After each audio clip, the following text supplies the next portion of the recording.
नमस्कार दोस्तों, सफलता स्वधर्म परिवार में आप सभी लोगों का स्वागत है। जैसा कि हम लोगों को पता है कि आज 23 जनवरी पराक्रम दिवस है। भारत सरकार ने इसको पराक्रम दिवस के रूप में घोषित किया है और इसे हम पराक्रम दिवस के रूप में मनाते हैं। यह नेताजी सुभाष चंद्र बोस की जयंती है और आइए आज हम इसी के बारे में जानते हैं। नेताजी सुभाष चंद्र बोस जी का जन्म आज ही के दिन 23 जनवरी 1897 में उड़ीसा के कटक में हुआ था। इनके पिता जानकीनाथ तथा माता जी का नाम प्रभावती देवी।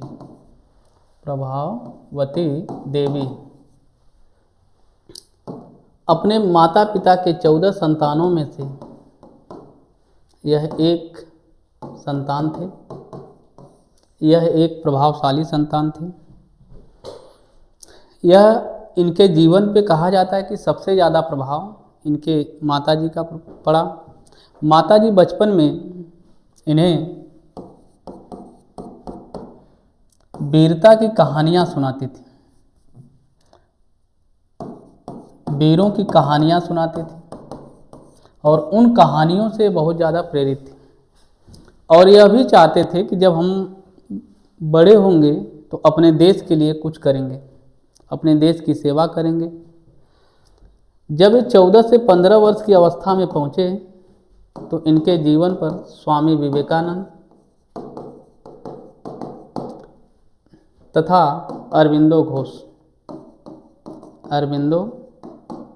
घोष जी का ज़्यादा प्रभाव रहा। कहा जाता है कि यह स्वामी विवेकानंद जी के बहुत सारी किताबों का अध्ययन किए जो इन्हें मानसिक रूप से बदल दिया। अपनी उच्च शिक्षा बंगाल में ही पूरा किए। जब उच्च शिक्षा पूरी कर लेते हैं तो इनके पिता की इच्छा थी कि यह आईसीएस एग्ज़ाम दे और आईसीएस एग्ज़ाम देने के लिए यह ब्रिटेन गए और ब्रिटेन से आईसीएस एग्ज़ाम को पास किया और इस एग्ज़ाम में यह 4थी रैंक प्राप्त की। जब आईसीएस एग्ज़ाम को पास किए 1920 में आईसीएस एग्ज़ाम को पास किए और पास करने के बाद यह अंग्रेजी सरकारी सेवा में शामिल हुए। लेकिन एक वर्ष बाद 1921 में अपने भैया को, बड़े भाई को तथा CR दास को, अपने राजनीतिक गुरु CR दास जी को 2 पत्र लिखते हैं और इस पत्र में इन्होंने कहा कि हम इस पद से इस्तीफा दे रहे हैं। अब हम देश की सेवा करेंगे, अंग्रेजों की नहीं। और इसीलिए 1921 में इन्होंने इस्तीफा दे दिया और इनके राजनीतिक गुरु CR दास के कहने पर यह कलकत्ता में मेयर का चुनाव लड़े और मेयर के चुनाव को इन्होंने जीता और देश की आज़ादी के लिए ये काम करने लगे। ये कई बार जेल में गए, जेल से रिहा किए गए। एक बार तो यह जेल में गए, इनकी तबीयत बहुत ज़्यादा खराब हो गई और इसलिए इन्हें घर पर ही नज़रबंद किया गया और वहाँ से यह भेष बदलकर भाग जाते हैं। इस प्रकार से एक कई बार जेल में गए और कई बार जो है अलग अलग तरीके से अंग्रेज़ों से बचते रहे।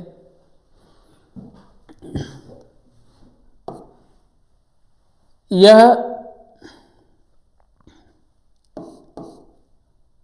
कांग्रेस में शामिल हुए। कांग्रेस के 2 अधिवेशन 1938 हरिपुरा अधिवेशन तथा 1939 त्रिपुरा अधिवेशन में अध्यक्ष चुने गए। त्रिपुरा अधिवेशन में अध्यक्ष चुने गए। त्रिपुरा अधिवेशन में अध्यक्ष चुने गए, जबकि गांधी जी ऐसा नहीं चाहते थे कि यह अध्यक्ष का चुनाव लड़े और अध्यक्ष का चुनाव जीते। जब यह इच्छा गांधी जी की जब यह इच्छा इन्हें पता चला तो यह इस पद से इस्तीफा दे दिए और इस प्रकार से अध्यक्ष पद से इस्तीफा दिए। अध्यक्ष पद से इस्तीफा दिए और फिर अब गरम पंथी को चुने और इस प्रकार से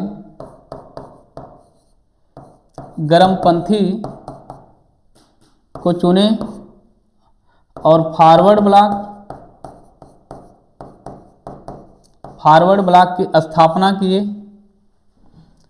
जर्मनी तथा जापान जैसे देशों से मिले और जर्मनी तथा जापान देशों से मिले, इन्हें जो है आज़ादी की लड़ाई में साथ देने के लिए प्रेरित किए। यह जर्मनी गए और कहा जाता है कि जर्मनी के तानाशाह हिटलर इन्हें नेताजी कह के संबोधित किए और इनके पास आकर इनसे गले से मिले और नेताजी के कहने पर बंदी बनाए गए सैनिकों को आज़ाद किया गया और उन्हें यह आज़ाद हिंद फौज में शामिल किए। इस तरह से आज़ाद हिंद फौज में शामिल किए इन सैनिकों को और इस प्रकार से 1943 में आज़ाद सरकार का गठन हुआ। यह एक अस्थायी सरकार थी और इसे उस समय के बहुत सारे देशों ने मान्यता भी दिया और इस प्रकार से यह अंग्रेजों से लड़ाई लड़ने लगे। अंडमान निकोबार द्वीप समूह पर कब्जा कर लिए और वहाँ पर आज़ाद हिंद सरकार का पूरा वर्चस्व स्थापित हुआ और देश के शेष भागों को जीतने का प्रयास करने लगे और इसी क्रम में जापान और जर्मनी इनका साथ दे रहे थे। और इसी दौर में क्या हुआ कि 1945 में जापान द्वितीय विश्व युद्ध को हार जाता है। इन्हें समझ में आ जाता है कि बहुत जल्द ही मुझे किसी दूसरे देश को अपना मित्र बनाना चाहिए और इसी को दिमाग में रखकर यह जापान से रूस जा रहे थे। ताइवान से कहा जाता है कि रूस के लिए रवाना हुए और जब रवाना हुए तो वायुयान दुर्घटना हुई। उसी दुर्घटना में 18 अगस्त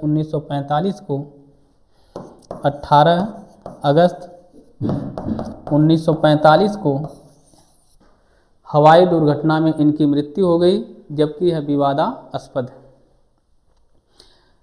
भारत सरकार ने इनके 125वीं जयंती पर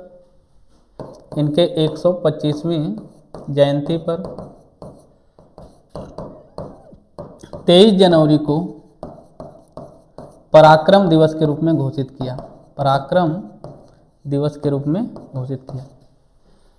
ऐसे महान पुरुष को हम नमन करते हैं। जय हिंद, जय भारत।